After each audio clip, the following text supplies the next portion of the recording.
ఇది ఇట్లా. ఇకపోతే కృష్ణ, అది ఎంత అజ్ఞానం. నేను కృష్ణా బేసిన్లో పుట్టినా అంటాడు, పాలమూరు బిడ్డ అంటాడు. కనీసం ఇంకా కృష్ణా నది మీద కూడా అవగాహన ఉండదా నీకు? ఆ జిల్లాలో పుట్టినవు, ఆ నది పరివాహక ప్రాంతంలో పుట్టి పెరిగినవు, ఆడ నుంచి ఎమ్మెల్యే అయినవు. ఆ నదిలో వాటా ఎంత, ఆ నదిలో మన హక్కు ఎంతో కూడా సోయలేదా నీకు? ముఖ్యమంత్రి విడిచిపెట్టు, ఆ జిల్లాలో జడ్పీటీసీగానో ఎమ్మెల్యేగానో చేసినావు కదా. మినిమం నాలెడ్జ్ ఉండాలి, మినిమం సెన్స్ ఉండాలి. ఏమంటాడు కృష్ణాల 500 టీఎంసీలు ఇచ్చి మొత్తం తీసుకో.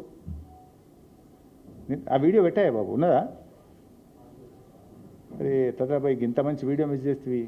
కృష్ణా బేసిన్ మీద ఒక 500 టీఎంసీలు, గోదావరి బేసిన్ మీద దాదాపు ఒక 1000 టీఎంసీలకు మీరు బ్లాంకెట్ ఎన్ఓసి ఇవ్వండి. ఆ తర్వాత మీరు ఏ ప్రాజెక్టులు అయినా కట్టుకోండి, మాకు అభ్యంతరం లేదు. మళ్ళీ పెట్టు ఒకసారి. కృష్ణా బేసిన్ మీద ఒక 500 టీఎంసీలు, గోదావరి బేసిన్ మీద దాదాపు ఒక 1000 టీఎంసీలకు మీరు బ్లాంకెట్ ఎన్ఓసి ఇవ్వండి. ఆ తర్వాత మీరు ఏ ప్రాజెక్టులు అయినా కట్టుకోండి, మాకు అభ్యంతరం లేదు. ఉరిదీయాలి నేను. ఈయన చేసిన ద్రోహానికి నేను ఉరిదీసినా తప్పలేదు. ఇంత ద్రోహమా? ఒక ముఖ్యమంత్రిగా ఉండి ఇంత బాధ్యత రహితంగా మాట్లాడొచ్చునా? ఉరిదీసినా తప్పలేదు. ఇది ఎందుకంటే కొన్ని లక్షల వేల కోట్ల ప్రజల జీవితాలతో ఆడుకుంటున్నావు నువ్వు ఇవాళ మిస్టర్ రేవంత్ రెడ్డి. దీన్ని చంద్రబాబు ఒప్పుకోడా? ఈజీగా ఒప్పుకుంటాడు. కేసీఆర్ ఏమో నాకు ఇప్పుడు ఉన్న 968 కాక ఇంకా 1950 కావాలని కేసీఆర్ కొట్లాడిండి అన్నాడు. ఈయనేమో 1000 చాలంటాడు.